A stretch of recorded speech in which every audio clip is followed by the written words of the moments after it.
Cool. Hi, everybody watching on the web. So this is our fourth class. We're going to emphasize today framing our answer. And what I mean by framing my answer is even before we look at the answer choices on all of these questions, we are going to try and create a picture of what we're looking for in our head. We're going to use our blast, and if our blast is not good enough, we're going to go back to the text. We're going to try and have an idea of what we're looking for. I hear a lot of people tell me that they get stuck between two answers. And the reason that this happens to a lot of people is because they're relying too much on process of elimination.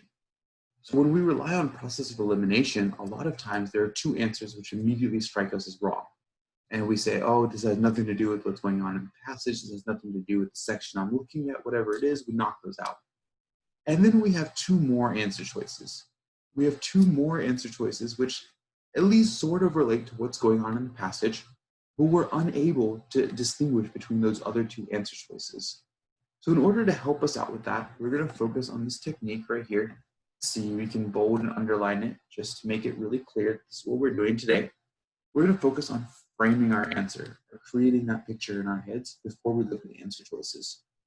We will do a little bit of a warm-up. Our warm-up for today is going to be writing a blast for this first passage. It's the one about philosophy and existentialism and so on. This is a pretty tough passage to write a blast on. I will give you guys that information, right? Straight up. This is a tough passage to blast. If all else fails, go for the first and last sentence. So make sure you keep our backup plan in mind. It is a pretty tough one that we're starting out with. The other two are not quite as bad as this one. It is a philosophy passage, which I know is everybody's least favorite. So what we're going to do, just like usual, we're going to blast this passage. I'd like you guys to write. I hope you have a piece of paper out in front of you. You will have to use the piece of paper on the real test. So I will give you guys 4 minutes on the clock to write the blast. As a reminder, we talked more about timing in our previous sessions, but if you spend 4 minutes writing the blast of all of the questions, you have time to do a 4-minute blast and then spend 1 minute per question, and you will cut it super close to the end, but you will actually finish. So in the interest of getting ready for that timing, let's go ahead and start writing the blast.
Okay, guys, so that is time for our very first blast that we're writing today. Something happened in my voice there. But what we just did, theoretically, I know there's a few people who just connected a few minutes late. What we just started off with is writing a blast for this first passage that we had. It's the one about philosophy, existentialism, this guy who I shall henceforth refer to as K. And yeah, so that's what we just did. We had 4 minutes to do so. We have not gotten to the questions yet. I know some of y'all are probably go-getters and y'all are probably maybe taking a look at the questions, but I am actually going to walk through the questions of the first passage real quick, just so we can get an idea of what I mean by framing my answer, which is our focus today. But before we get to that, let's keep working a little bit on our technique that we've been working on. And we will write a blast for this first passage. I am going to ask some people in the class to help me out with writing the blast. That's why y'all are here, so I can give you a little feedback. I am not going to limit it to just the people who are registered as students for the purposes of today. We seem to have a decent number of people. So anyone in the audience can let me know what they think is a good blast for paragraph 1 of this passage. And does anyone have any ideas on what that would look like?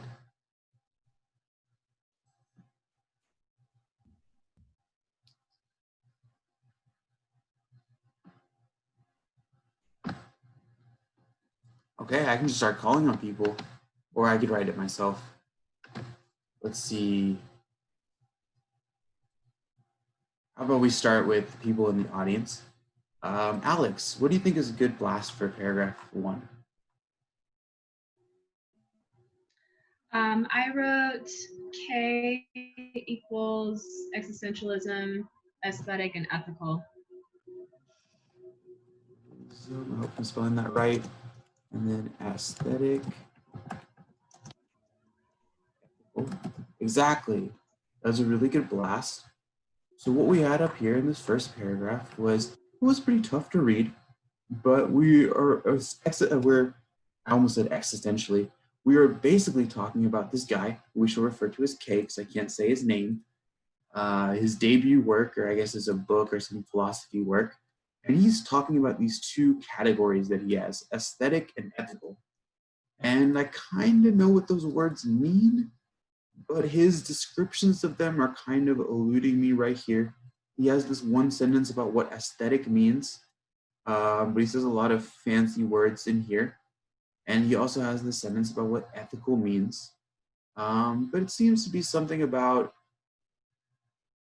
aesthetic, fleeting moment, the smile of a pretty girl, something about fantasy.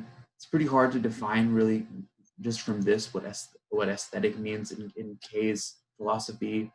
Same thing with ethical. It has a little bit to do with choices, individual agency, something about responsibility for choices. But either way, this is a nice short class that Alex wrote, and I really like that one. So we'll go ahead and keep that for now.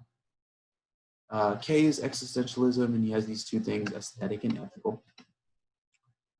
And we have paragraph 2. So I'm going to call on somebody else. Let's see. My dog is acting up in the other room. My dad's yelling at him. Either way, let's see. Tammy, could you help us out with the blast for paragraph 2?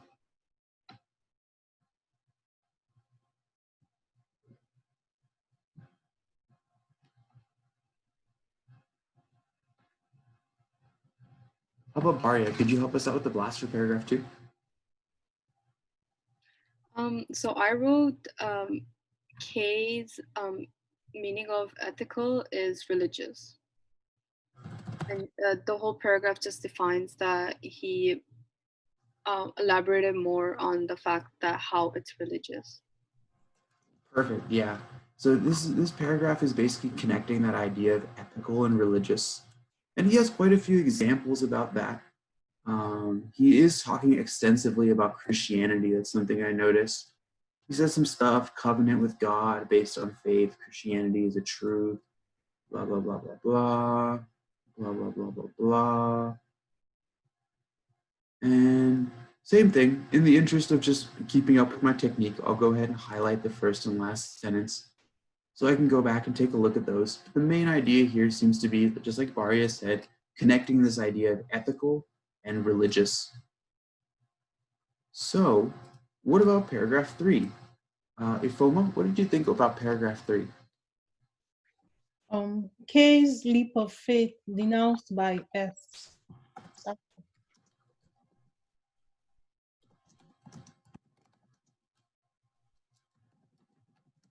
Awesome.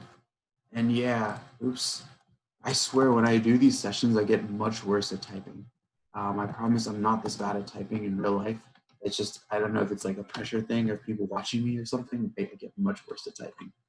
Either way, yeah, so we have this guy, S. I, again, don't know how to say that word, but he seems to, we did call him K's successor. So it seems that they're pretty similar in terms of their philosophy. However, this guy S has a problem with this whole religious idea that K had previously. He calls it leap of faith, rejects the notion of divine orchestration, so on, so on, so on. It goes on for a few other things. And in the interest of keeping my technique, we'll go ahead and highlight the first and last sentence. Again, this was one that was pretty hard to identify keywords. From this first paragraph, I had a really hard time identifying keywords. Maybe we got something along the lines of this guy's name, K. Maybe we got existentialism. Maybe we're looking for this stuff aesthetic or ethical in these paragraphs. But at the end of the day, if all else fails and we have no idea what the main idea is, we can always go for the first and last sentence. They have a pretty good picture of what's going on here. We did introduce this guy S, who seems to really oppose the whole religious aspect of what K is saying. So K's leap of faith, just like Ifoma said, is denounced by S. And we will go for paragraph 4. How about Harsha? What did you think about paragraph 4, man?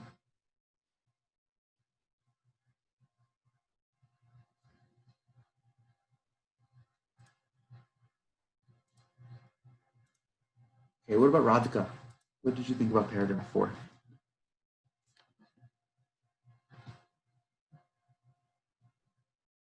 Priyanka, what did you think about paragraph 4? So for paragraph 4, I wrote S equals essence is choice, because that was kind of like his whole core philosophy thing, because it's now focusing on Sartre and what he thinks.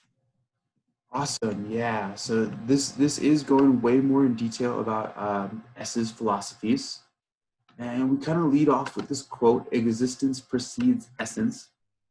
A little bit hard to actually identify what that means. If we read a little bit into here, it does seem like we're talking about choice.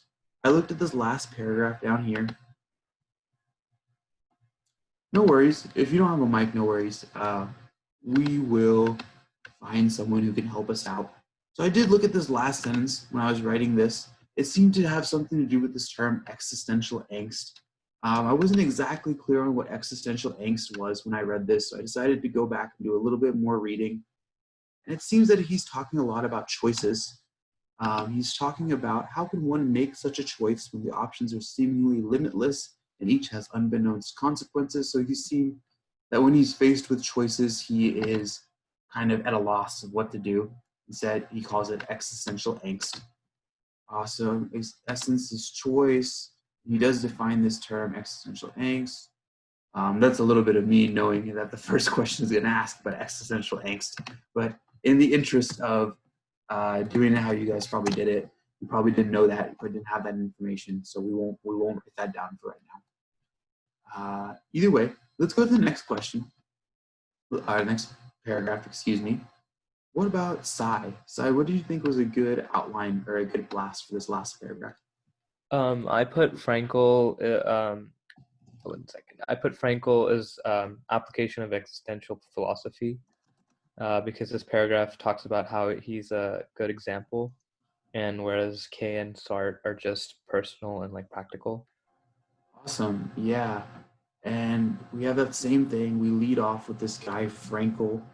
I hope I'm saying his name. I don't want to call him F just to avoid the connotation of me saying a weird sentence that has me just saying F in the middle of it. But either way, we have this guy, Frankel, and he's talking about, seems to be pretty depressing philosophy right here. He is a former concentration camp prisoner. We talk a little bit about his philosophy, and coming to our last sentence, we say something about how it relates to his lived experience, leading it to be more accessible for the layperson. So it does seem like he is just kind of, it is an application of the same existential philosophy. It's pretty similar to what K and S were saying, but it is more of a lived experience. It is a little bit more accessible. It's an application, and we have those connotations down there. So that leads us over to the questions. And our first question is going to be, what is existential angst? Well, I know that everybody's instinct is they say something existential angst, and I just want to start reading my answer choices. And we want to go process of elimination on this. What I am going to tell you, what I'm going to tell you guys to do for the purposes of today's class and in the future, hopefully, what we're going to do first is we're going to frame our answer. We are going to try and take a look at what is this thing, existential angst, in paragraph 4, and we're going to try and build an idea of what existential angst is in our heads before we ever look at these choices. And I think that's really going to help us narrow down our choices so that we aren't just relying on process of elimination. So, I'm going down to paragraph 4, this one right here. And existential angst is actually these last couple words in the paragraph. So I'm going to have to read back a little bit to figure out what is this thing, existential angst. He says, essence is defined through choice. How can one make such a choice when the options are seemingly limitless? Each has unbeknownst consequences. Indeed, it is so daunting an experience that S dubbed this existential angst. So it seems to me that it's like kind of, let's say one day down the road after you guys take your MCAT and you are faced with the very nice problem to have of getting into like 100 different medical schools, and your options are seemingly limitless. You can go to any medical school in the world that you want, but you don't know how it's going to play out. Each has unbeknownst consequences. Maybe one would be the perfect med school for you, and maybe one not so great of a fit. You won't be happy there. And so you have a lot of options, a lot of choices. And Sartre says that having all of these choices, being faced with all of these choices, is so daunting. He says daunting in experience that it's really negative. Existential angst sounds really negative to me. It seems like he's really worried or something about that possibility. And so let's take a look at the answer choices. The feeling one has when confronted with choice. So there's a good one that seems to just match that idea that I built in my head. This feeling of being overwhelmed or something like that when you're faced with choice. The state of desperation when contemplating that existence precedes essence. Well, that was in my paragraph a little bit. They kind of led that paragraph off this thing about existence precedes essence. But I have a hard time figuring out the connection between this quote and existential angst. There is a lot of words in the middle there, and I don't know the exact connection between this and existential angst. I did definitely like my choice A better, so I'll go ahead and take that one out. Down here, we have what we call the task of making seemingly limitless choices. And the difference that I'm kind of noting at this point between these choices is this one is saying the feelings one has when confronted with choice. And this one is the task of making choices themselves. So once again, this actually does seem to match pretty well with what I had in my head. The task of making seemingly limitless choices. They said something about seemingly limitless choices up here. However, I'm not sure about that word task. It seems that he's more focused on the feeling of being so overwhelmed or being, I'm not sure if daunted is a word, but being daunted by this choice. And so I'll leave this one in for right now, and we'll talk about the next one. Anxiety and regret associated with having made a choice. So there is a small distinction in this one that is kind of important. And that small distinction is that this one is phrased in the past tense. And what I mean by that is what's going on in D, basically the difference between D and A, they are both about choices. That's definitely true. But see, this one implies that you've already made a choice and now you're regretting it. So whereas this example up here was about that moment before you have to commit to a medical school and you're worried about like, what medical school do I choose? This one seems to be more referencing maybe 3 months into your M1 year when you're faced with that first exam, you're super worried and you're starting to regret what's going on. You're like, maybe I should have chosen a different medical school that was easier, something like that. This is phrased in the past tense. This is regretting a choice that's already been made. And so I'm not a big fan of that. Feeling one has when confronted with choice, the task of making seemingly limitless choices. And as of right now, I'm kind of liking this word feeling. Angst sounds like a feeling to me. How can one make such a choice? Blah, blah, blah, blah, blah. It is so daunting an experience that Sartre dubbed this existential angst. And it seems to me I'm kind of liking this one more.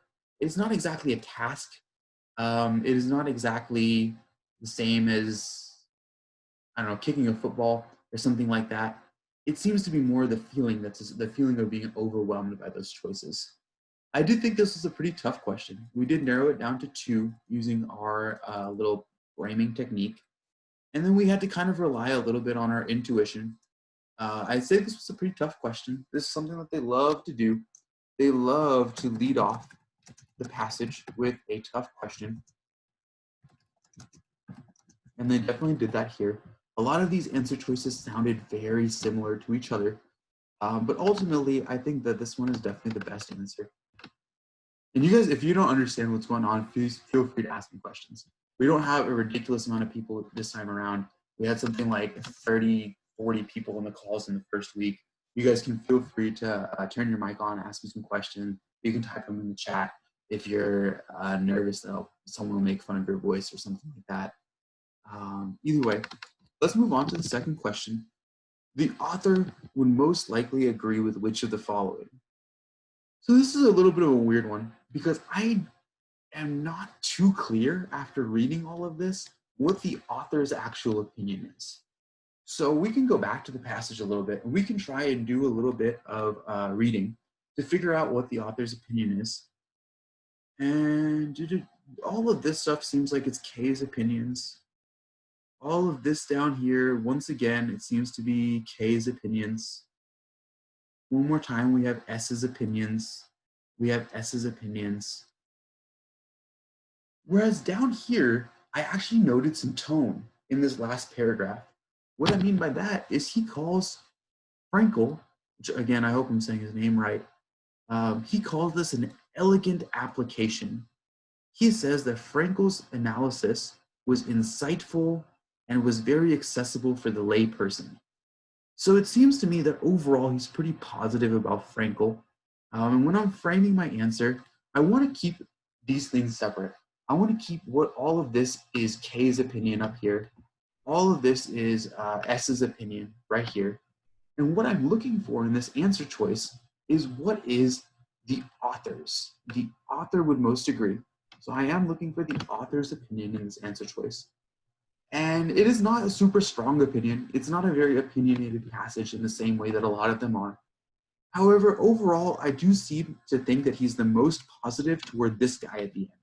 He seems to really like Frankl. He calls him elegant, insightful, says his stuff is accessible. Okay, so maybe we're leaning towards something about Frankl. But let's go ahead and let's take a look at this. Existentialism is a philosophy about agency and choice, best introduced through reading passages such as this one. Okay, well, there's a statement which to me blanketly sounds wrong, simply because I didn't understand anything in the passage. But let's try and compare that really precisely with what's going on in the author's thing. He actually says that the way to make this philosophy accessible is to present the internal state as a lived experience. He seems to think that this application method versus just talking about philosophy as usual philosophy, and in that they use just big words and talk about BS all the time, that doesn't really mean anything, he seems to think that applications of philosophy are a little bit better than just reading essays and whatnot about philosophy. So I'm not liking this one too much. I'm not a huge fan of that one. He seems to think that the best way to get introduced to philosophy, in another sense, is to apply it. Frankel's philosophy is better than K and S's. Well, the author is kind of vibing with Frankel's, I shouldn't say F, with Frankel's philosophies the most. He says that they're the best application, they're the most accessible. I am a little bit thrown by this word better. I don't think he's that strongly opinionated that he would say, no, I hate K and S, I like Frankel's my best friend. K and S, we're not friends anymore, anything like that in this paragraph. I'll leave it for now. I do think it is a little bit strong. I'm not sure how much I like this word better. And we'll go on to the next ones. And we say K and S's philosophies were impractical when compared to Frankel's philosophy. And so the key word right here, I guess, is impractical. I didn't see anything about the word impractical specifically, but just in the interest of proving what's going on, let's go ahead and read and try and see if he says anything that I might see about impractical.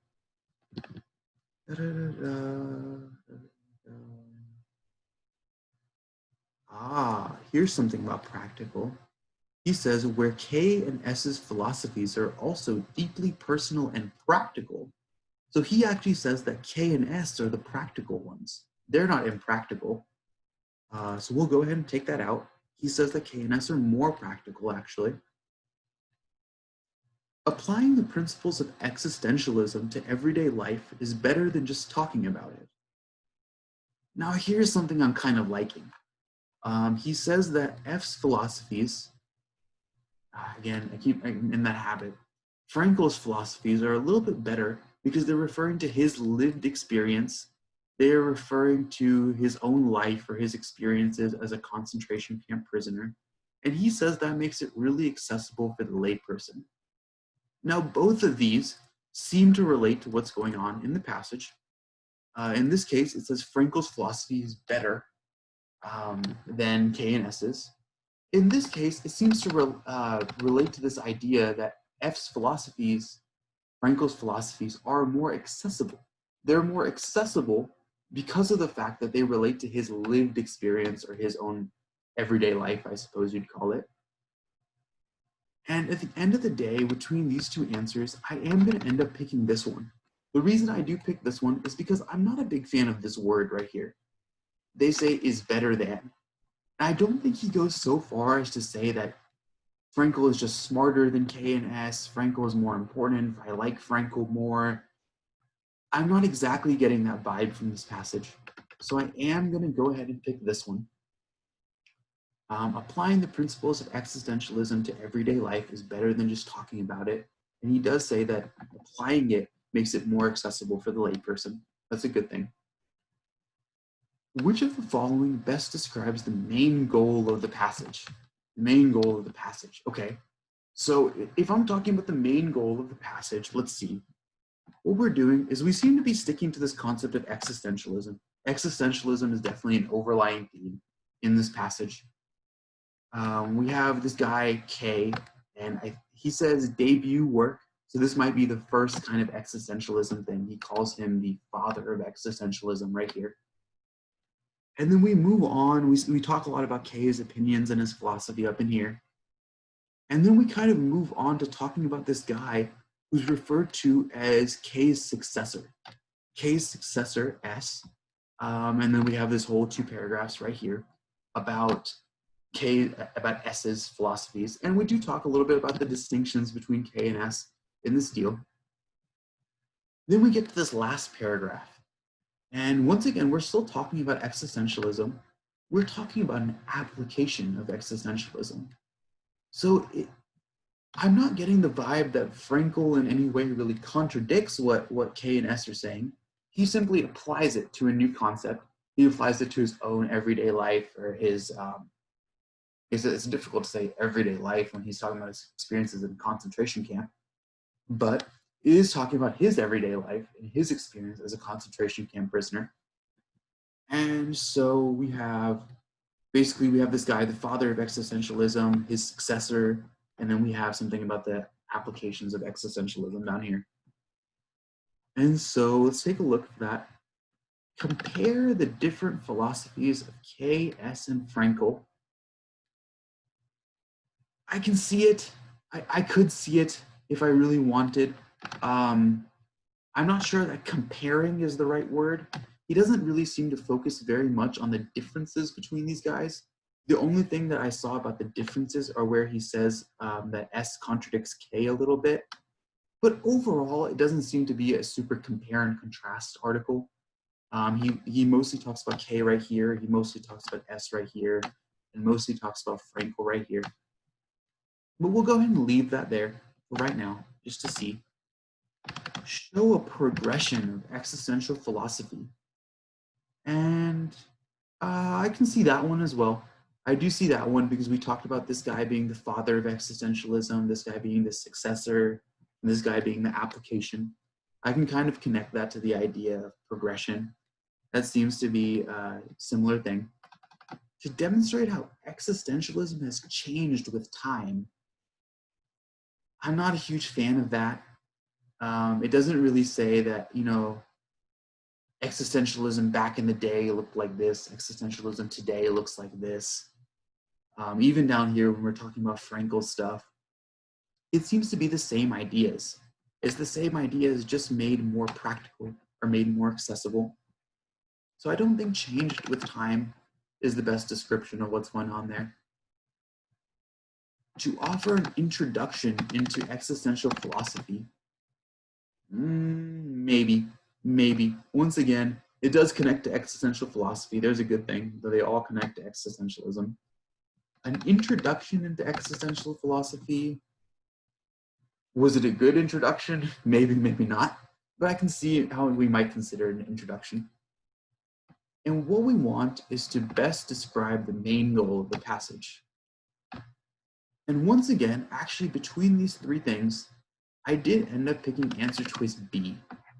And the reason I did pick answer choice B is because of the idea I was just talking about, where we led off with the father of existentialism, and then we talked about his successor. We talked about how his successor is a little bit different, a little bit, and then we talked about some applications of existentialism. And so that does vibe with me to this idea of progression. We did talk about the father, we talked about the successor, and then we got to this idea of the application. And that's kind of a big picture overall outline of what's going on in the passage.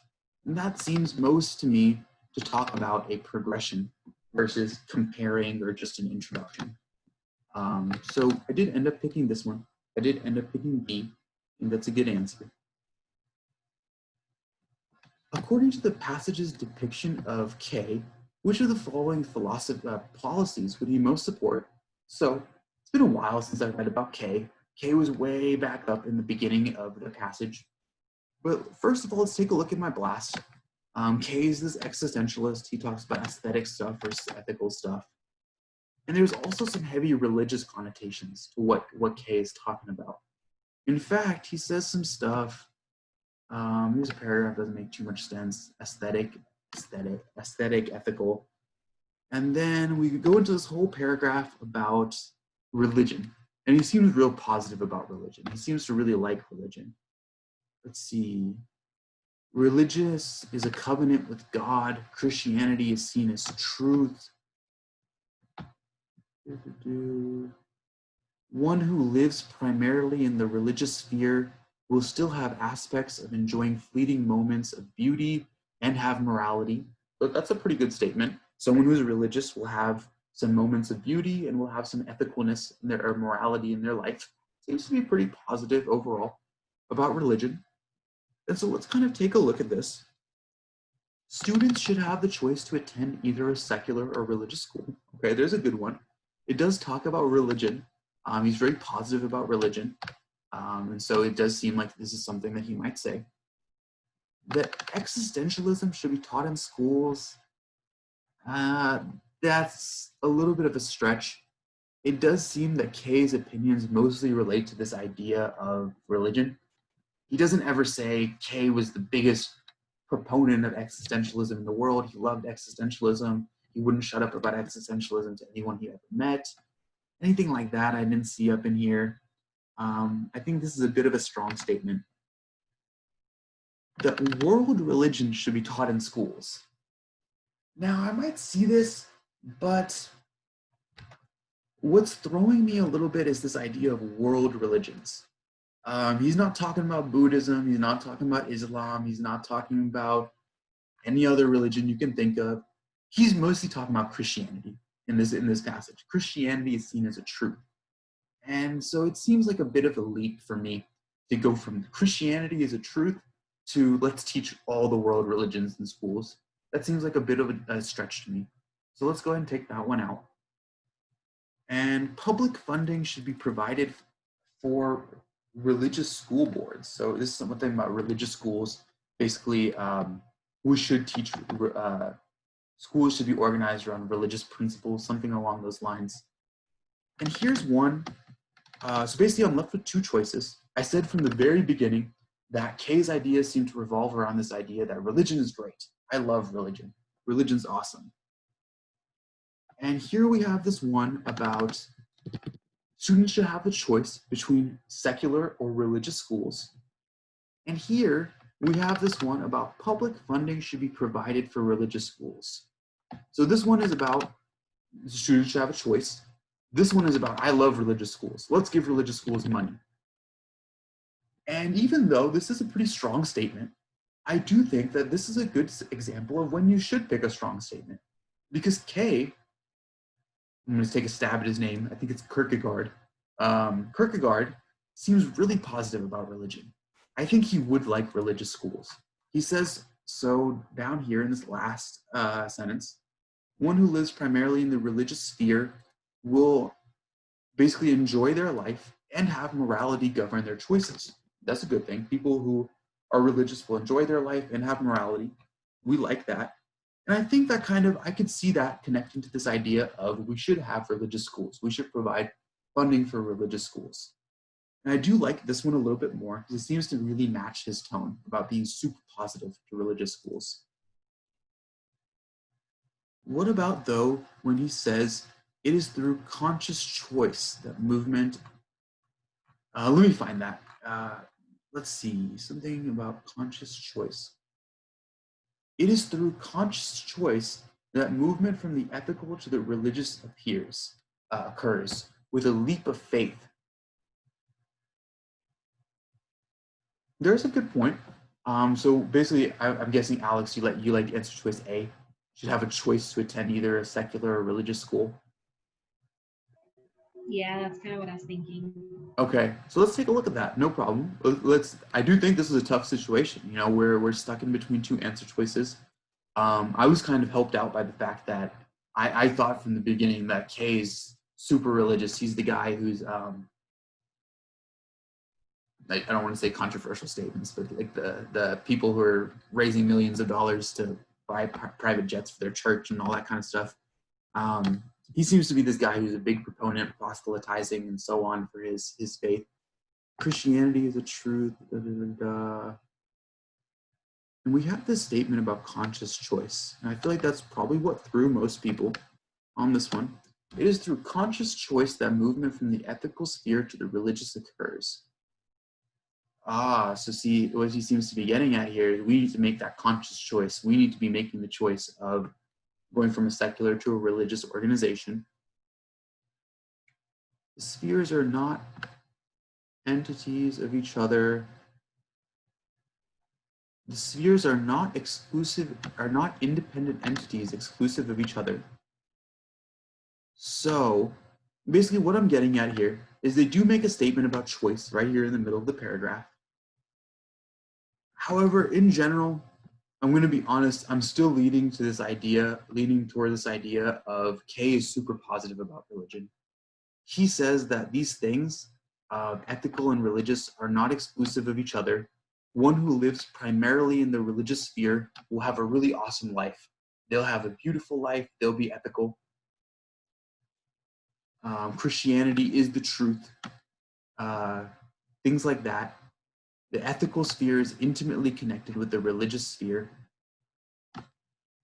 I can see this thing about conscious choice. However, unfortunately, I do have the advantage of having the key in front of me, and the correct answer is actually D. And it basically relates to this idea from the very beginning when we framed our answer. This is one thing, I guess this is basically the importance of framing your answer. If we went back and read this paragraph about K and his ideas of religion, what we probably would have gotten from that is K is super for religion. Just as a quick summary of what's in that paragraph. He really likes religion. He thinks it makes people ethical and so on. He does make that one statement about choice. So if I saw this answer choice first, and then I went back to the paragraph and tried to find some evidence of it, I went back to this paragraph, and I found, oh, well, that answer choice had the word choice in it. And here's the stuff about choice right up here in the middle of the paragraph. I could definitely see how you would be led toward answer choice A. But that is why it's very important to frame your answer.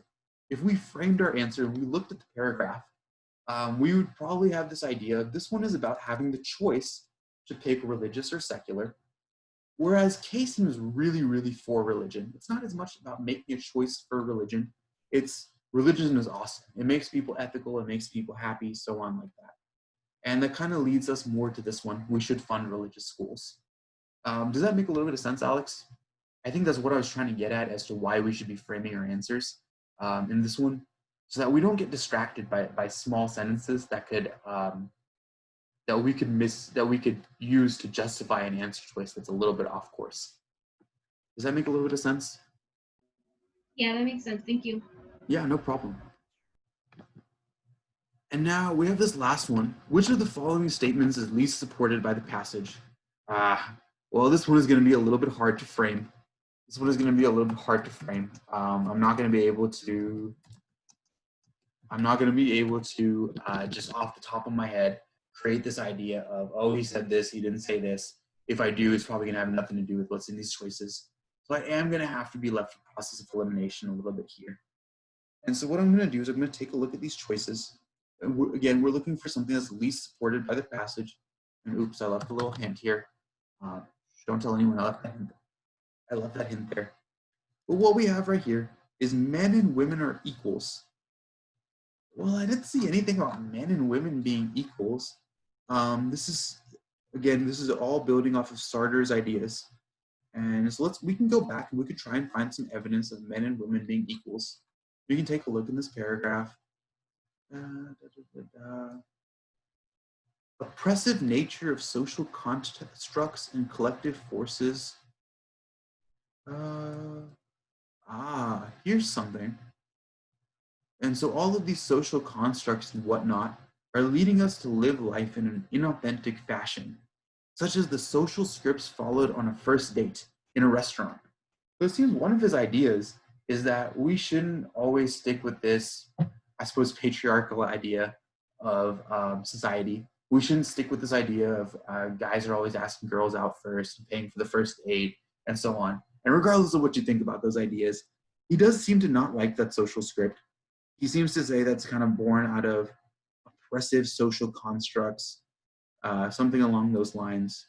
We shouldn't, and he specifically says something about first dates right there. And I can kind of see how that relates to this idea of men and women should be equals. He doesn't very explicitly say that per se, but I can see a little bit of connection there. Sartre supported laws to prevent discrimination. Okay, let's go back to Sartre's philosophies over here. Again, this thing about oppressive natures of social constructs. Let's see. There's a lot of stuff here about choice and so on. I didn't see anything about laws though. He's not much about laws. He seems to be more about choice. He's really talking about choices. He does, in a sense, say that choices are bad, that we don't like having too many choices, that leads to this negative thing, existential angst. But I don't think he really says anything along the lines of we should make new laws for this thing or that thing. And so I don't think that he said too much about this. Sartre believed that a poor man could become rich if he worked hard enough. Okay, well, let's take a look there. One more time, we're reading about Sartre. I hope I'm saying his name right because I stopped saying S. But either way,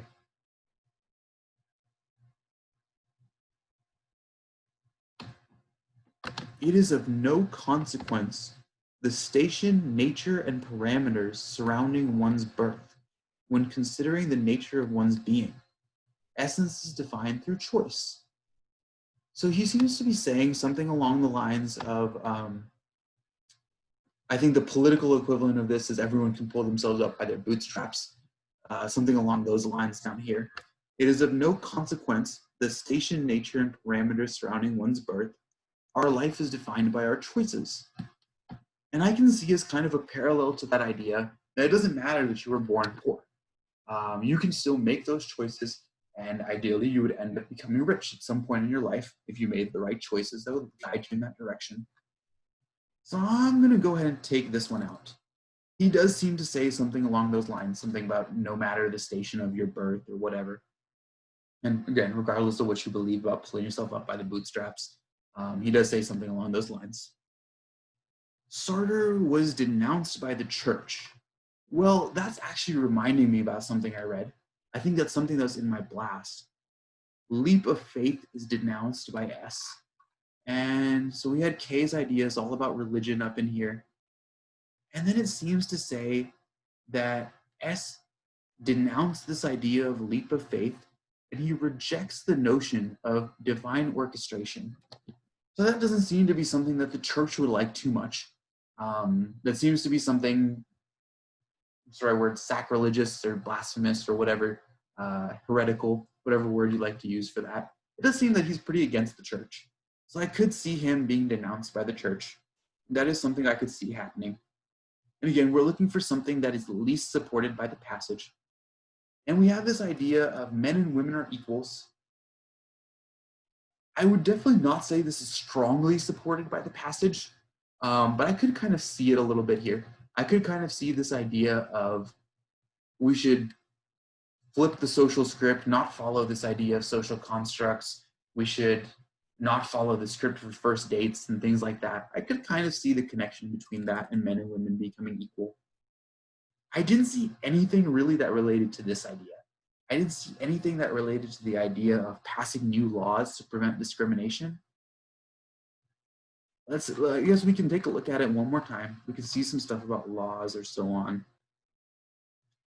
He does say oppressive nature of social constructs usher the individual into rejecting his innate freedom. So he seems to like freedom.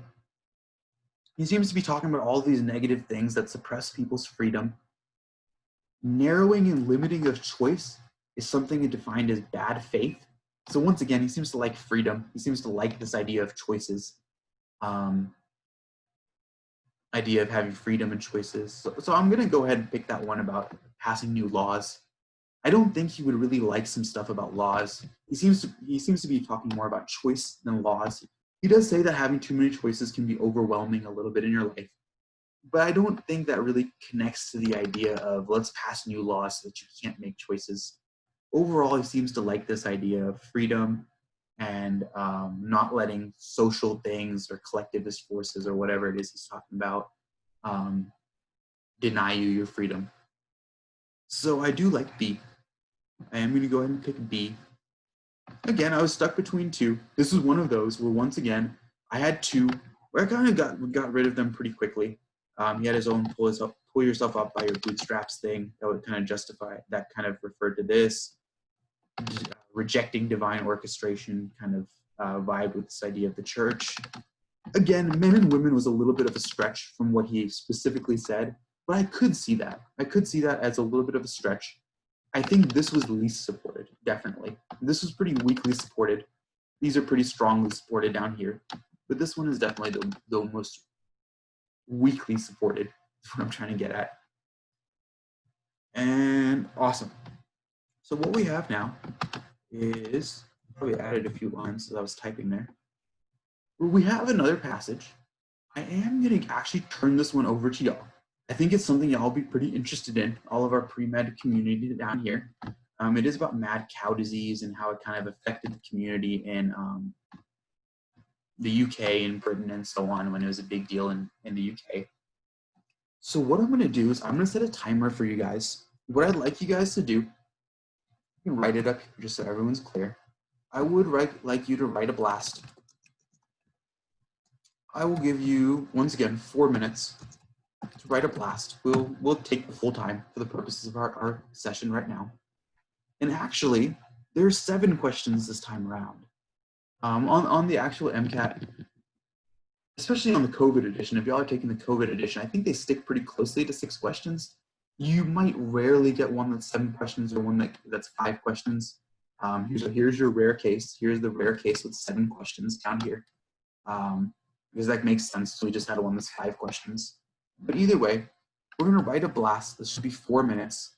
And then we're going to answer the questions.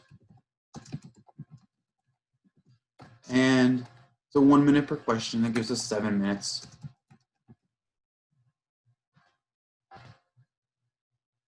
January test takers will, as of right now, not take the COVID edition. As of right now, it is only people who are taking the test in 2020. I just had a question about January test takers in the COVID edition. As of right now, it is only the people testing in 2020. And I believe the last date in 2020 to take the test is September 28th, end of September, somewhere around there. And that is the last test that will, as of right now, be on the COVID edition of the MCAT. As of right now, AAMC says that next year, all of the 2021 exams starting in January 2021 will revert back to the old format, where on the CARS section, we will have 53 questions. 53 questions, 9 passages, whereas the COVID edition will have 8 passages and 48 questions. And we can discuss that a little bit more as we get later into this. But as of right now, in the interest of time, I would like you guys to write a blast and answer these questions. That leads us to 11 minutes. In the interest of practicing, we are still just practicing. I don't want to push y'all too much on time yet. I will give you 11:30. I'll give you an extra 30 seconds just because it's still a practice session for us. And as a reminder, writing the blast and answering the questions. It's passage 2, the one about mad cow disease. But let's go ahead and get started.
Okay, guys, that is time.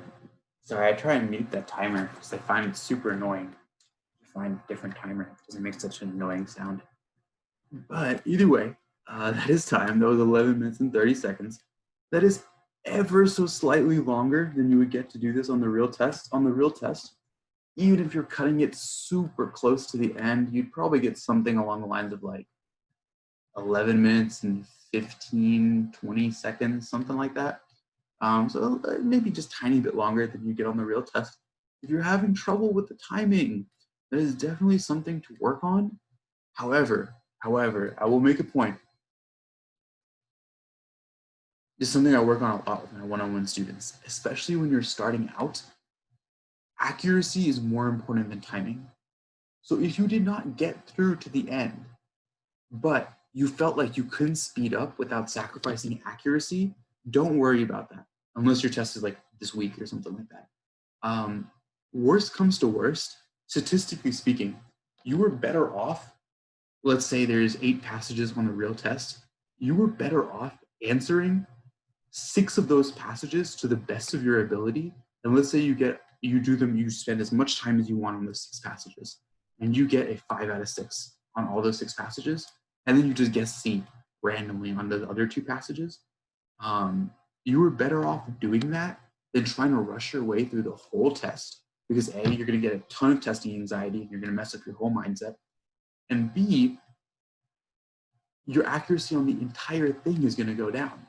So if you go through the entire test trying to rush through it and you do 3 out of 4 on every single passage, you were better off actually doing 5 out of 6. We can do a little bit of math if you guys like. I know this is a math class, but just so I can prove that to you, let's say you do 6 passages and you go 5 out of 6. And then on the other 2 passages, on the other 12 questions, you just guess randomly.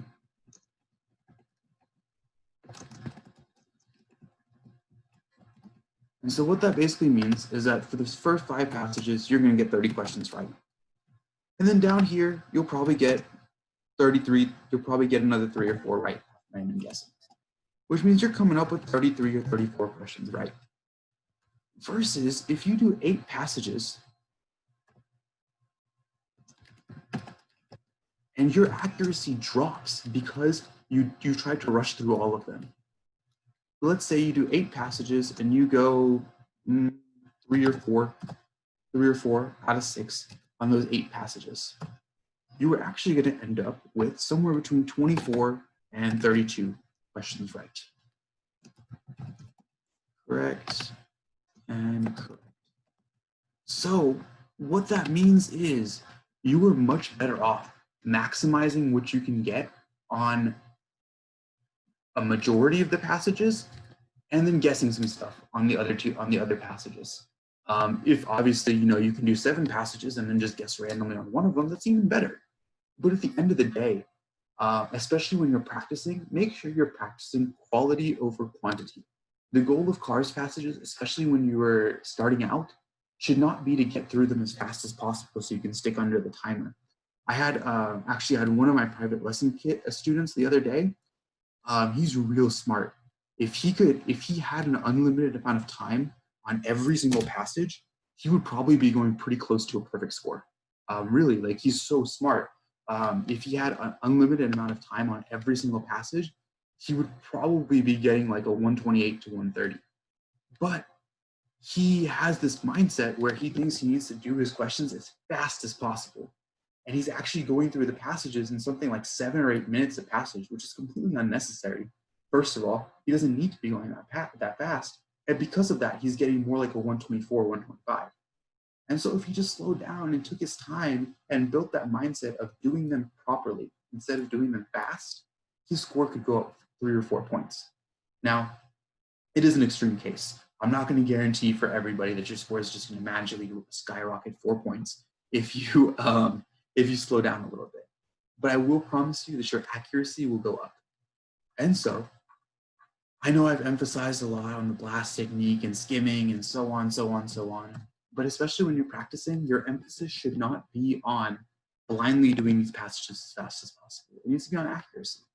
I do set the timer for y'all just so you have a picture of what the real timing is going to look like. But make sure you're doing things at a speed where you can get them right, first of all.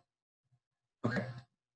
That being said, if you have any more questions about that, you can send me an email. We can set up a one-on-one session, or I can just give you some email tips on how to manage your timing effectively for you. But as of right now, let's go ahead and let's take a look at these passages. So, once again, I'm going to kind of go through the list here. I'm going to ask people to give me their ideas on a blast. And we'll start off with paragraph 1. This first paragraph here. And I'll start at the top of my list. Priyanka, what did you think about paragraph 1? What's a good blast? So for that, I wrote JC equals ban beef equals BSE. What was the last thing you said, sorry? BSE for the mad cow disease. It gave it the Perfect. abbreviation. Yeah, there's this guy, Jack Cunningham. He's an agriculture minister in Britain. He's banned the sale of beef stuff because there's basically this epidemic of mad cow disease, or BSE, in the country. And awesome. So yeah, our guy JC has banned beef because of this whole potential epidemic, we'll call it. And we'll go to the next question, next paragraph at least. What about Sai? What do you think on the second paragraph? I put Welsh farmers mad, and then beef safe ? Similar to NBCJD. Exactly. So we are looking, again, our keywords were something about probably BSE, something about banning beef, maybe.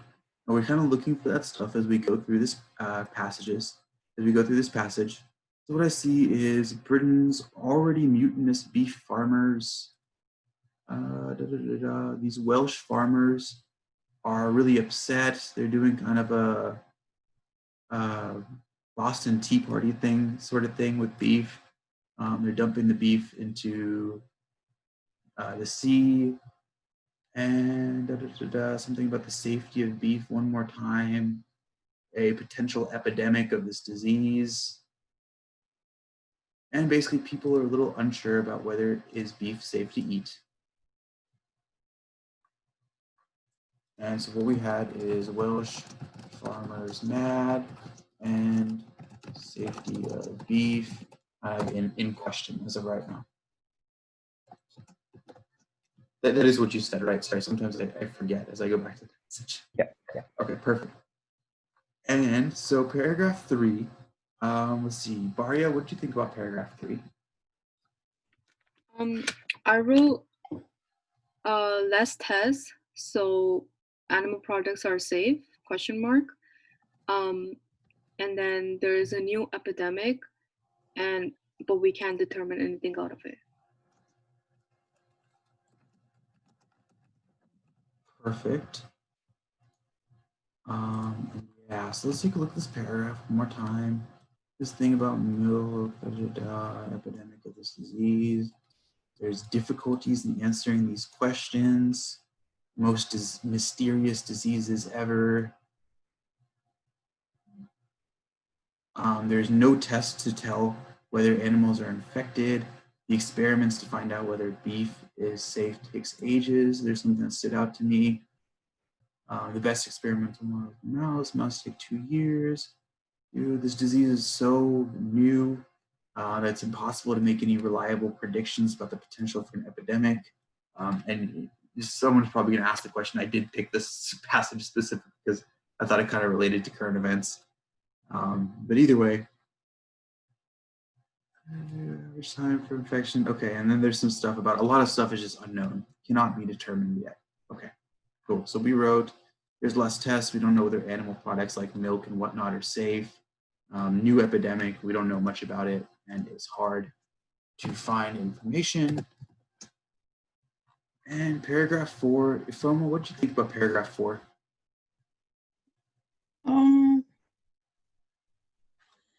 I'm not sure, but I wrote experimental results confirmed sameness of BSE and NVCJID.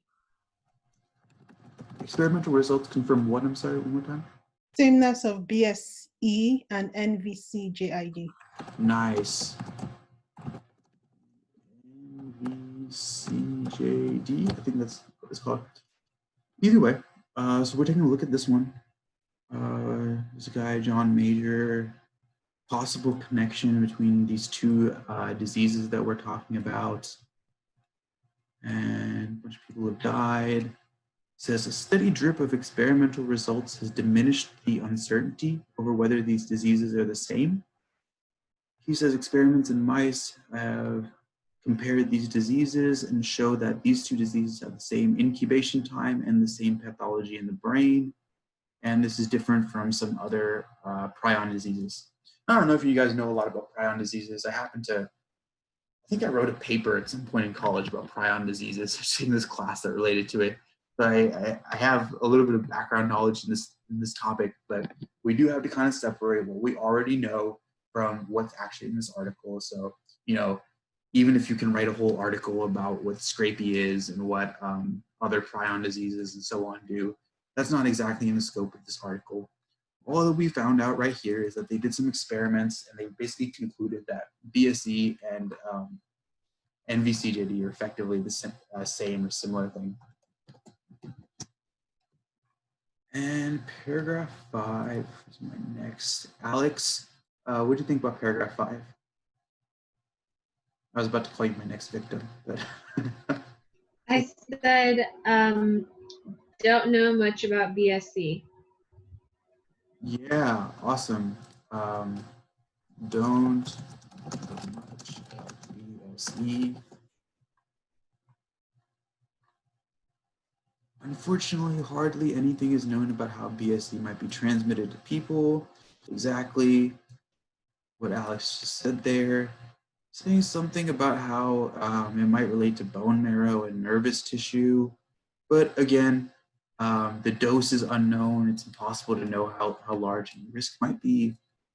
So key point, there's a lot of uncertainty going on here. We don't know too much about this so far.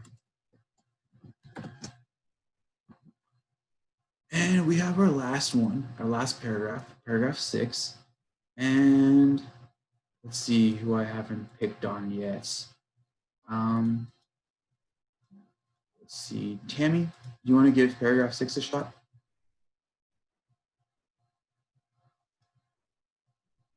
How about Christine? Christine, do you want to give paragraph 6 a shot? Sure, I said, I just wrote latest estimates equals to risk low, but consumers already frightened. Yeah, consumers scared. On mine, I wrote scared, but yeah, already frightened works too. Latest estimates, we can take a look right here. He says that other cuts of beef are safe to eat. Latest estimates show that the epidemic is dying out. And he says something about there's kind of an irony right here. The risk from beef products is now lower, but people are still scared. Nothing to reassure frightened customers. And it looks like other European countries are still banning their products because of this whole just uncertainty around this whole epidemic thing. And yeah, you know, same situation as I was talking about related to the current events. You know, we're not importing meat from China anymore and all that kind of stuff, even though there's a lot of research done showing that whatever. Me talking about politics is not the scope of this class. Either way, let's dive into these questions here. I did want to set up a poll kind of thing, but apparently I need to pay Zoom a lot of money in order to use polls. So unfortunately, we don't have poll capacities today. Instead, I'm just going to kind of walk through these answers. And hopefully, if you guys have any questions or you think I'm wrong, or you don't like my explanation, or you don't like me in general, whatever it is, you guys can post that in the chat and I'll try and get back to you, or just turn your mic on and let me know. So, first one, which of the following is true would most weaken the best experimental model? Paragraph 3 presented in the passage. And so here's one, they've given us a favor. They've told us this is about this thing, the best experimental model in the passage. We'll go back and look for that. Here's paragraph 3. Let's see. The best experimental model is the mouse, but infected mice may take 2 years to show signs and symptoms of prion disease. Okay, so here's our paragraph that we're kind of focused on right now. And it seems that what we're saying is most of the experiments that relate to this are done on mice, but unfortunately it takes 2 years, that's a long time for an experimental trial, to find any signs or symptoms of prion disease in these mice. So would most weaken, we're looking for something that contradicts. And the idea that we're trying to contradict are that mice are a good model of BSE, but take a long time. So we need to contradict this idea. And so let's find something. Again, it's most weaken, contradicting. Let's find something. Some mice show signs and symptoms of prion disease within several months of exposure. I guess in the passage itself, it did say 2 years. Several months, a little bit better than 2 years. But I think if anything, that probably makes the mice a better model.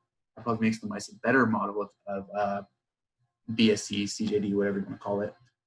And so I guess I might see how this contradicts. It's not exactly the same thing as what's in the passage. The passage said 2 years, but it doesn't seem to contradict the overall vibe. We still get the idea that mice are a good model of BSE. Okay, we'll keep that in for right now. We'll take a look at this one. Mice who have not yet shown symptoms of prion disease still offer a plethora of vital information regarding the incubation periods of these diseases. So we're getting the vibe that even before that 2 years is up, we can still get some good information out of these mice. Once again, coming back to this idea of mice are a good model of BSE. So I'm not sold on that answer. It doesn't really weaken what's in the passage. Mice and humans differ greatly in their symptomatic reactions to the form of CJD studied thus far. And I'm kind of vibing with this one.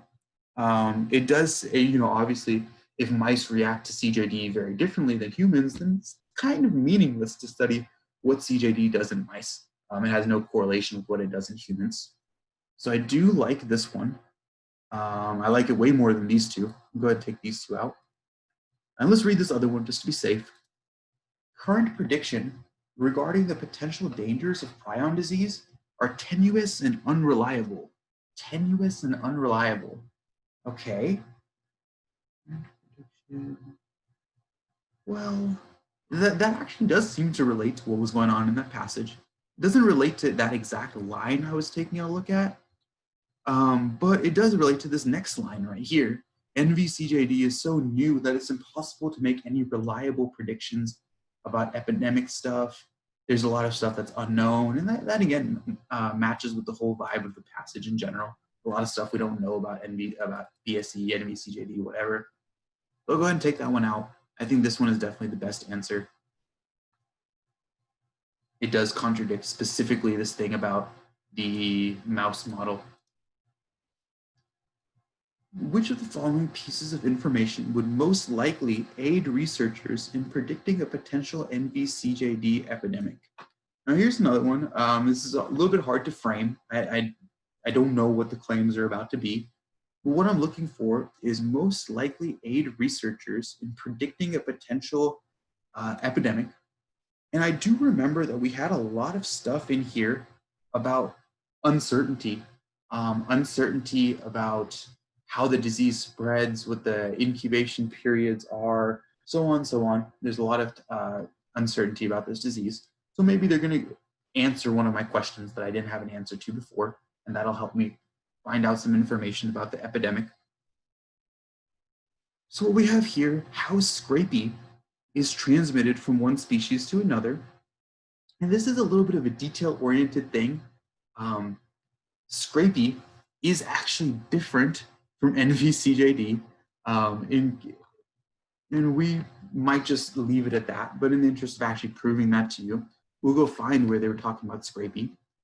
And scrapie is actually the sheep equivalent of NVCJD. It's a prionic disease that primarily strikes shrimp. Sheep, I almost said shrimp. There are no prionic diseases in shrimp. interesting fact in case you're curious. Scrapie is the sheep equivalent of this thing. So I don't think learning a lot about Scrapie would really help me predict an epidemic in humans, but I can sort of see the correlation. You know, if Scrapie is transmitted from sheep to humans, maybe we could be able to predict a CJD epidemic. It's not exactly what I was looking for in terms of spread and incubation rates and all that kind of stuff, but we'll keep it in there for now. The variations in average incubation time in the brain. What's throwing me about this answer is this word variations in average incubation time. And so that's kind of getting to the idea of, to relate to current events again, the average incubation time of coronavirus in humans, roughly 10 days or so. Maybe some of y'all know more than I do, but there is a variation. Some people it takes 14 days, some people it takes less than 10 days, and so on. I could kind of see how understanding that variation might help me predict a epidemic.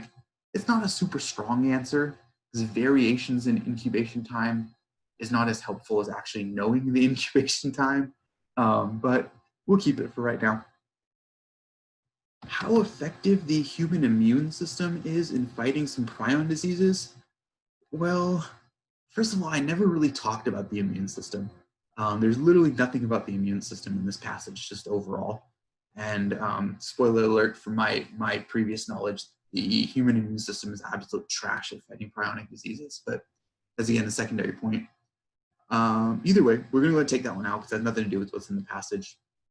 An average time from infections to disease. This is basically another way of saying incubation period. Incubation period. This is just another fancy way of saying incubation period. What I'm left with is this thing about disease being transmitted from sheep to humans, which again, I don't really like because we were mostly talking about beef. We were mostly talking about transmission from beef to humans. So sheep to humans sort of thing. And so I'm gonna go ahead and take this one out. Doesn't seem like the strongest answer. Variations in average incubation time, or the actual average incubation time. And I do think from an epidemiology perspective, I do happen to know that somebody in this chat is an actual epidemiologist, so maybe she could back me up on this, but I do think that knowing the incubation period would be a little bit more helpful to us than knowing the variations in incubation periods. So I'm going to go ahead and pick this answer. Again, we're looking for something that would most aid researchers in predicting an epidemic. And knowing the incubation period would definitely help. According to the passage, why does Jack Cunningham's announcement present a painful irony? Once again, they've localized us. Something about painful irony in paragraph 6. Let's go back and take a look at that. Paragraph 6 here. Painful irony. Thus, in a painful irony, what risk there is from beef products may be lower now than has any point in the past 10 years. But once again, consumers are scared. So that kind of relates basically to what we said in our blast about paragraph 6. Practically speaking, our latest estimates of how unsafe this beef is are pretty low. But a lot of people are just scared anyway, and there's a little bit of irony there. Even though the risk is not low, people are scared about it. So we'll find something that kind of relates to that. Although certain cuts of beef have been banned, recent estimates suggest that the risk of disease-ridden beef may be lower now than it has in the past 10 years. Seems to kind of relate to what I just said in my head. But yeah, we'll keep that for now. Regardless of current estimates of the disease-infested beef, consumer skepticism of safety of beef will most likely persist. It's a very similar answer, actually. So once again, I'm not exactly sure about this one. I kind of want to return to this thing about irony. Let's see what's going on here. The irony is that the risk of beef products is lower. The risk from beef products is lower than any time in the past 10 years. And that does seem to relate more to this one. The actual irony was not exactly in the skepticism. The actual irony was just the fact that the risk is lower now. Cunningham is needlessly frightening the public and carelessly damaging the beef industry. I'm not a big fan of that. It seems like he's trying to save the beef industry. It seems that he's saying that some cuts of beef are still safe. And it doesn't seem like he's needlessly frightening anyone or damaging the beef industry. It's not the vibe. The ban on only certain cuts of beef is based on the tenuous findings of the transmission of BSE through bone marrow. And that is actually something that's in the passage. I want to say that's in paragraph 4 or something like that. But that does not really relate to this idea of the painful irony. Yeah, and I just had a question in the chat about answer choice B. We can jump back to answer choice B real quick. And basically what I'm doing right here is actually, let's go ahead and in the interest of proving this to y'all, we'll say I didn't eliminate this answer choice. We'll say I left this answer choice because it kind of vibe splits in the paragraph. And what I have right here is this idea of painful irony. And does it relate more to answer choice A? Does it relate more to this idea of the risk of disease-ridden beef being lower now? Or does it relate more to this idea of consumer skepticism? And so what we have, let's go back to this idea, painful irony, what risk there is from beef products may be lower now than it has any point in the past 10 years. And then he goes on to say the thing about consumer skepticism. But it does seem to tie in a little bit better with this thing about the risk of beef products. It is actually in the same sentence. And that's basically why I picked A over B. It's because this thing about beef products, the risk being lower, is in the same sentence as painful irony.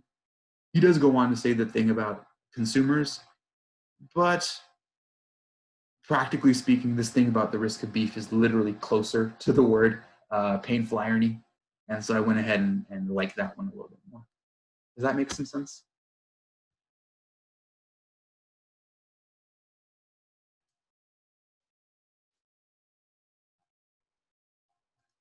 Cool. Seems that was still a little controversial in the chat. So I will basically take a look at, give another explanation for what this is. So we will talk about this a little bit more next week. But what we have on the MCAT is we have a couple questions. And come back to proving this in a weird way, I promise you. But we have a couple questions, and my example of these questions is let's think of something like a main idea question. And when I have a main idea question, I want a general answer, right? I want something that's broad. I don't want something that's focused on specifics, because specifics are not going to be my main idea. So we might consider this to be broad in scope. Versus if I have something like this question, basically saying something like, why does the author say blah, blah, blah, blah, blah, in this case, the thing about painful irony, this is effectively the complete opposite. This is a question that is narrow in scope. This is a question that relates specifically just to this one phrase. And that is definitely the type of question we have right now. It is a question that's narrow in scope. It relates specifically to this phrase, painful irony. So what I want to do on these narrow scope questions is I want to take a look at just this sentence right here. Rarely, I will have to do a little bit of additional reading. Maybe the sentence is not super clear on what I mean by painful irony. But in this case, the sentence is pretty clear on what I mean by painful irony. The painful irony here is, even though we just went on this whole essay about BSE and beef products are safe, we don't know what's going on with the beef products, the actual risk from beef products, practically speaking right now, is lower than it has at any point in the past 10 years. That is specifically what this sentence right here says. And so if I just, blindly speaking, I didn't read any of the rest of the paragraph, I didn't read any of the rest of the passage even, I was just looking for what relates most to that idea of painful irony. This sentence is effectively just a restatement of that sentence. Recent estimates suggest that the risk of disease-ridden beef may be lower now than it has in the last 10 years. This is very narrow in scope, in the idea that this sentence is a rephrasing of this painful irony sentence. And when I have these questions that are very narrow in scope, I want to be as narrow in scope as possible. If I can answer the question based specifically just on this sentence right here, I want to do it, because that's going to help me filter out some unnecessary information. Actually, yeah, this one is definitely a trap answer, in the sense that in the very next sentence, they say this thing about reassuring frightened consumers, people are still scared about it, whatever. But in the actual sentence of painful irony, what they're really talking about in that sentence itself is this thing about the risk being lower. Did that make a little bit more sense? Yeah, it's just the word but that makes me think that the next sentence was tied into this idea of painful irony. Yeah, I definitely see how that would throw people off. But this is something we can talk about. I was saving this one for next week. I was saving broad scope and narrow scope for next week. But in general, if you have these questions, we did some examples of these questions in a couple of previous classes. So let's say you have, what is the function of this phrase in this passage? The first thing you want to do is you want to go and you want to just look at that phrase or that sentence, and you want to see if you can answer the question based specifically just on that sentence. If you can, that's probably going to be the best answer. Every now and then you'll have to do a little bit more digging to filter it out. But in most cases, if we can answer on just that sentence, that's the best thing you can do. Make some sense? Yeah, thank you. Yeah, no problem. Okay, the passage implies that Welsh farmers have been blockading ports and hurling imports of Irish beef into the sea. So here's another one. Let's go figure out why these guys are doing the Irish Tea Party over here, Irish Beef Party. Welsh farmers hit by falling beef prices and the continuing European Union ban on British beef exports had been blockading ports and hurling imports of Irish beef into the sea. I did highlight that sentence, probably just because I had the luxury of reading that question prior. But either way, the first thing you should do is, if the question specifically references a sentence in the passage, let's go back and read that sentence. So this is a bit of an interesting sentence, because actually in this sentence, they don't seem to be talking too much about BSE. These guys, these Welsh farmers, their problem is not really the BSE thing. They seem to have a whole bunch of other problems about why they're doing this thing. A BSE might be their tipping point, but they do have a couple other problems. This thing about falling beef prices and the European Union ban. So let's go ahead and let's keep that in mind, and let's take a look down here. A reaction to the government's recent announcement regarding the ban of certain cuts of beef? No. Once again, in the passage right here, in this sentence, the reason that they're doing this is about this European Union stuff, falling beef prices, so on. This does fit into the overall idea of the passage for sure. This relates to main idea, doesn't exactly relate to that sentence. So, well, I'm not a huge fan of that answer at this point, just because it doesn't relate to the main idea, relate to that sentence, excuse me. We'll go ahead and take it out. A means of intercepting possibly infected beef. No, they're not throwing, that's not the vibe here. They're not throwing the beef into the water because they think it has BSE.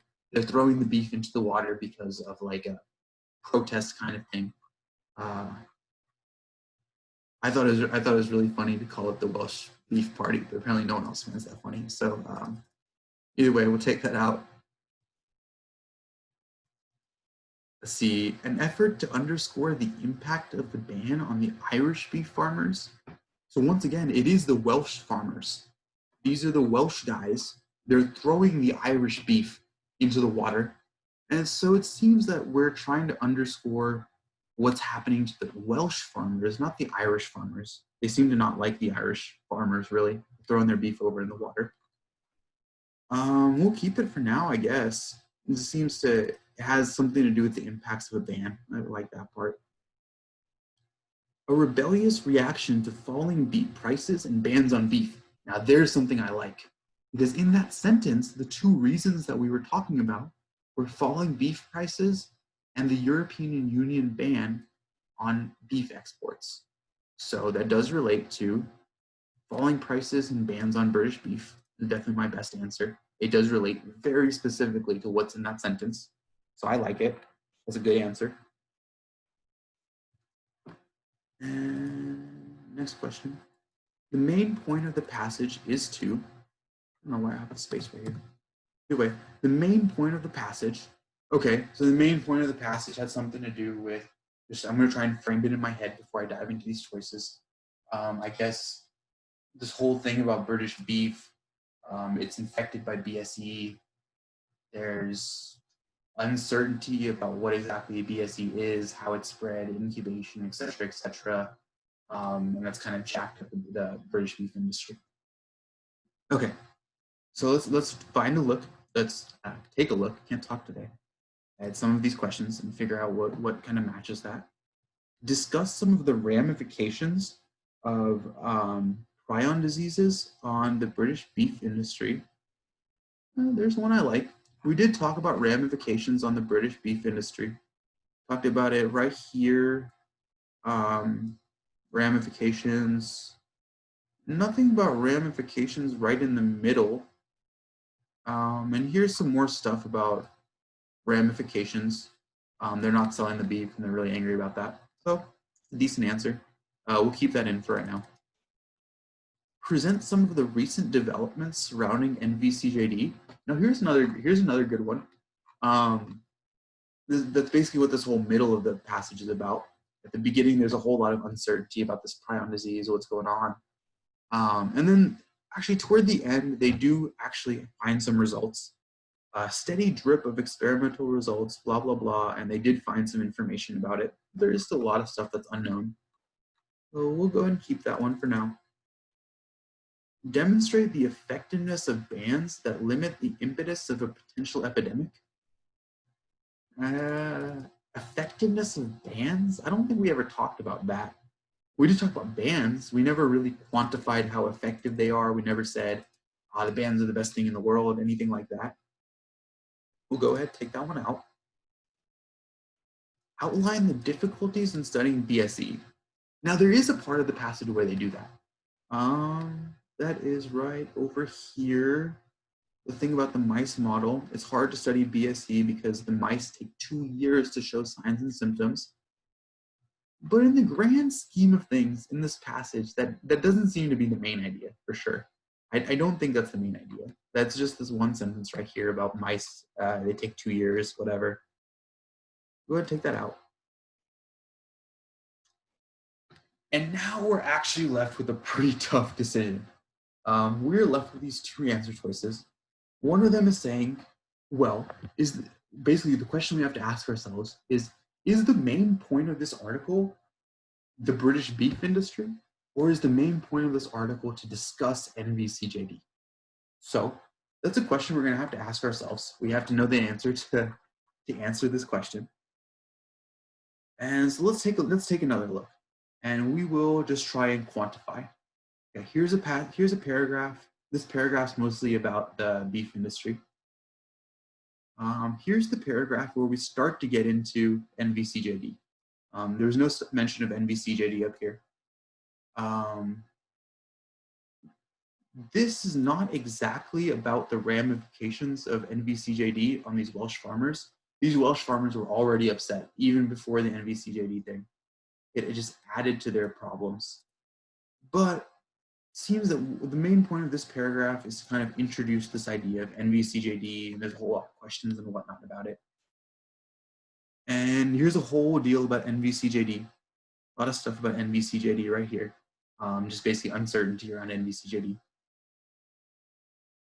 Another thing about NVCJD, we're actually starting to find some information about NVCJD. Another thing, we don't know much about BSE or NVCJD or whatever. We don't know much about the transmission or whatnot of NVCJD. And here we kind of combine those 2 points. We talk about how we might not know too much about NVCJD, but we do think that most of the beef now is safe to eat. However, this has kind of led to a permanent depression in the British beef industry.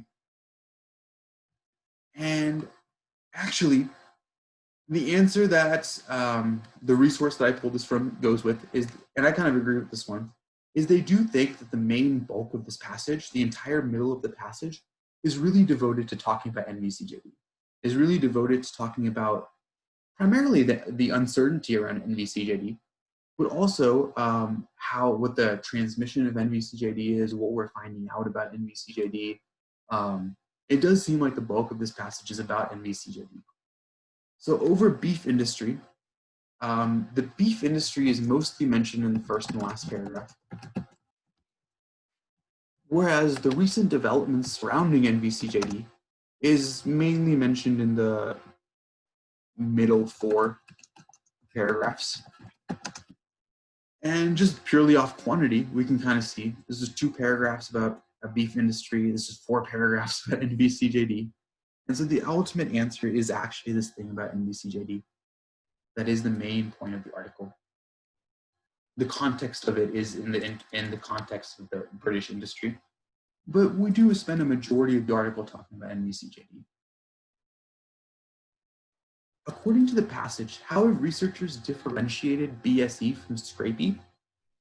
And let's go ahead one more time and we will take a look right here. And we will try and see. I personally didn't know the answer to that off the top of my head. So we'll try and find some stuff in the paragraph to frame our answer. What is the difference between NVCJD and Scrapie? Okay, here's NVCJD. Here's Scrapie. Here's something. It just says they're both prion diseases. We're trying to differentiate them, so this is probably not our thing. And down here, Scrapie and NVCJD. Ooh, here's something. NVCJD and BSE had the same incubation time, but the same pathology in the brain, and this was different from Scrapie. So here's something that's differentiated NVCJD and Scrapie. And what is this? We have experiments on mice. NVCJD basically has a different incubation time and a different pathology from Scrapie. Okay, so there's what we're looking for. And we will go down here.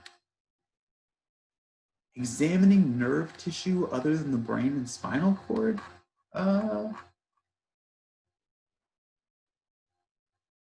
Maybe. It doesn't say anything about spinal cord in here. It just says that we did this on rats. It does say a little bit of a pathology in the brain. So it's not the best answer, but I'll keep it for right now. Incubation time and pathology in the brain. Now, there's something I like. That's exactly pretty much what they said in the sentence. NVCJD and BSE had the same as each other, but it was different from Scrapie. That is incubation time and pathology. So I'm liking that answer. I'm liking this answer here. Comparing the average time from infection to disease. So this is an interesting one. This is a little bit of a trap. This is just the incubation time. Incubation time. Whereas in the passage, they said incubation time and pathology. Whereas this one is just the incubation time. It is a decent answer. It's not the best answer. This one's definitely a better answer. So we'll take this one out for right now. Developing new tests to determine how these diseases are no, we didn't say anything about that. We just said we're doing these trials in the mice. And between these two, I think this one kind of relates best to what was in that sentence that we were looking at right here. It is basically based on incubation time and pathology in the brain. That's a good answer. It's pretty closely, it's actually literally what's in the sentence right there. The author maintains a steady drip of experimental results, paragraph 4, to indicate that these results yield, okay, so steady drip of experimental results in paragraph 4. Let's go back and find that. 1, 2, 3, 4. Oh, I actually highlighted that. Meanwhile, a steady drip of experimental results has diminished the uncertainty over whether or not the diseases are the same. And then we just talked about this thing about the mice and the incubation time and whatever. So that's what we're thinking of. We're talking about these new experimental results have told us that these diseases are actually similar. They have diminished the uncertainty. They've told us that they are actually pretty similar. And so we'll go on over here. Steady drip of experimental results. Definitive answers to the once mystery connection between BSE and NVCJD. So here's an answer that kind of vibes with what I said. The reason I'm not sold on this answer immediately is because it seems way stronger than what's actually in this sentence. In this sentence, they said diminish the uncertainty. And in this answer, they've said definitive answers. So I'm not really sold on that immediately. But it does have to do with the connection between BSE and NVCJD. That's definitely true. So we'll keep that one. They'll keep that one for right now. Persistent theoretical incongruities between the various prion diseases. Okay, there's some, we'll call it creative use of the English language right there. Persistent theoretical incongruities. And actually, there's two ways to go about this. One is if you don't know what the word incongruities is, to help you out to throw out the answer immediately because I have no idea what incongruities means. But incongruities doesn't mean differences. Doesn't mean differences. And these things, a steady drip of experimental results, actually showed that those diseases, NVCJD and BSE, are actually kind of the same thing. They're not incongruous, or they don't have incongruities, whatever the proper way to say that is. It's not about the diseases being different. It's about them being the same. We'll go ahead and take that out. Small bits of information on a consistent basis. Well, I guess I can kind of see that. A steady drip of experimental results. Steady is like consistent. Drip, small bits. Okay. I guess it's not the most specific answer per se, but it is a possible answer. We'll keep it. Inconclusive evidence in most cases. I'm not sure inconclusive is the right word either. Steady drip of experimental results has diminished the uncertainty. Seems like we've made a conclusion. Actually, if we read the next sentence, I know we're not supposed to read the next sentence, but if we read the next sentence, we'd see that they did actually make a pretty solid conclusion. They did show that they're pretty similar. And so we'll go ahead and keep that right now. Well, sorry, we'll go ahead and take that out right now. And we're left with these two. We're left with definitive answers, and we're left with small bits of information on a consistent basis. And actually, at the end of the day, I was really thrown by this word, definitive answers. I did not like that at all, honestly. I thought that was way too strong for what's up in here. What's up in here is diminish the uncertainty. It's not definitive answers, it's diminish the uncertainty. And so I went ahead and took that out. And I ended up with this one, small bits of information on a consistent basis. Okay, so that's pretty much what I had for today. We do have one more passage down here. I was kind of hoping we'd get to this, but it's totally okay. I spent a lot of time explaining these, and I feel like I did a good job explaining them. So we'll call that a night, actually. I'm gonna call this one homework, passage 3, we'll call it homework. There's only 5 questions that go along with it. I'm gonna create a Google form so that y'all can answer passage 3. Oops. This one is homework. And I'll create a Google form for it. Y'all can fill out the Google form. Let me know your answers. I should have that up within a few minutes. It's class ending here. And Google form for passage 3. That's our homework. And I will give you guys individual feedback if you fill out the Google form. That being said, that's pretty much all I had tonight.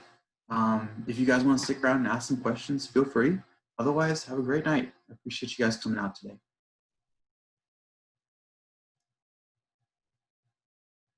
Thank you guys. Me too. Bye.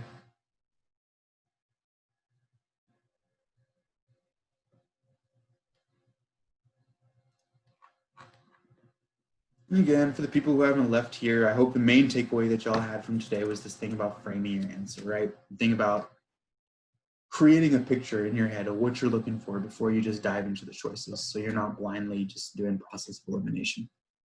That was my main idea. If you guys have some questions, feel free to ask.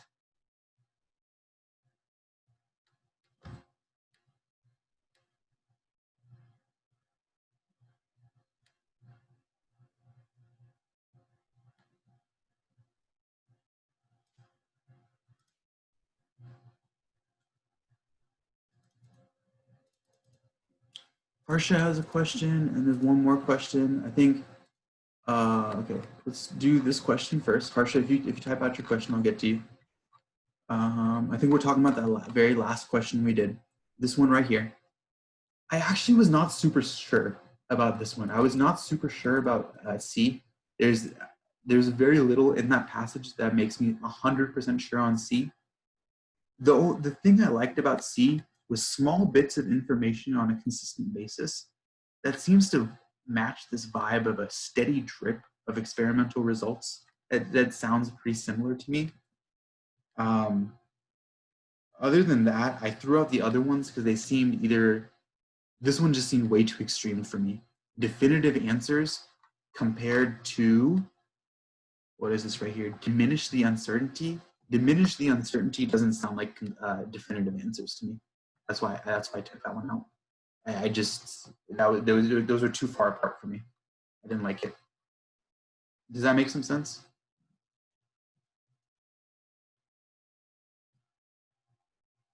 Yeah, no problem.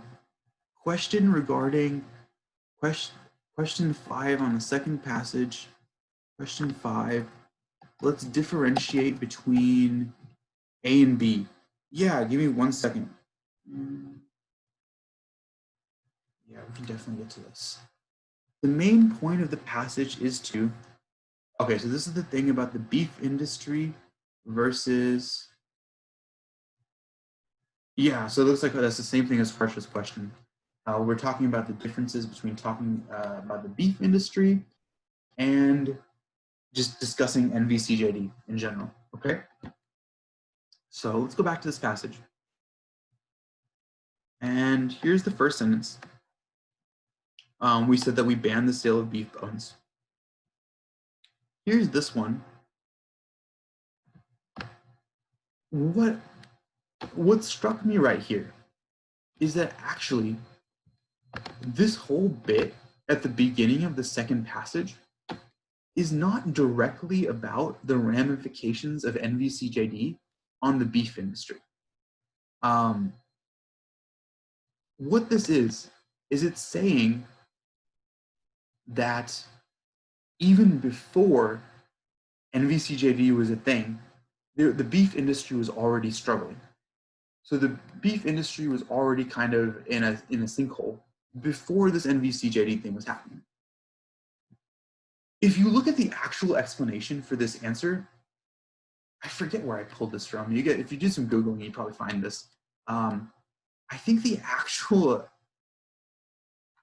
justification for this answer, it literally says something along the lines of 4 paragraphs were about NVCJD, and only 2 paragraphs were about the beef industry. I know that's not the best justification. I really know that's not. It's tenuous at best to be picking answers based on counting paragraphs and counting what's in this paragraph, what's in that paragraph. But let's go ahead and, in the interest of answering this question properly, let's take a look.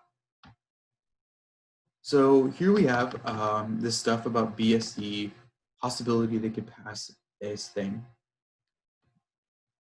This does not have to do with the ramifications of this thing on the beef industry. What this bit right here is basically saying is that the beef industry was already struggling.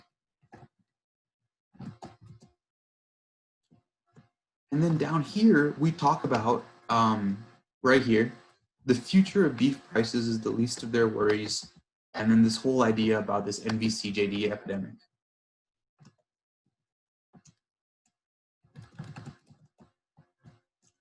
And then we took a little bit of a detour.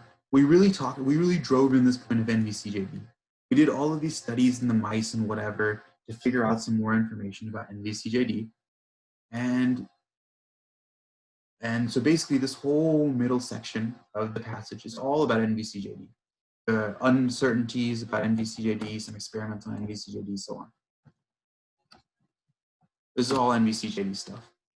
And now, at the very end of the passage, we kind of tied it back at the end of the day to some stuff about the beef industry.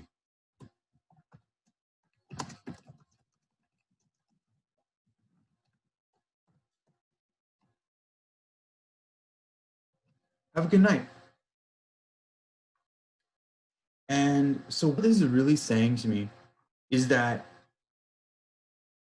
it seems that this guy wrote this article because he likes to talk about NVCJD.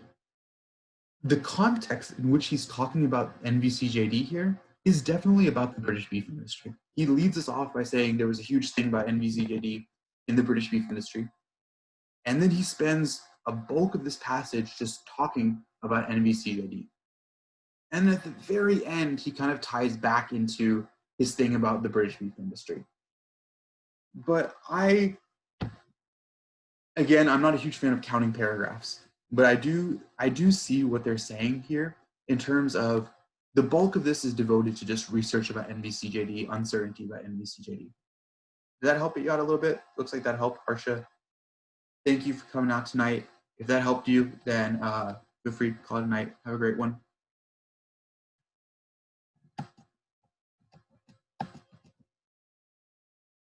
And Radhika, are you still a little bit uncertain on what this is?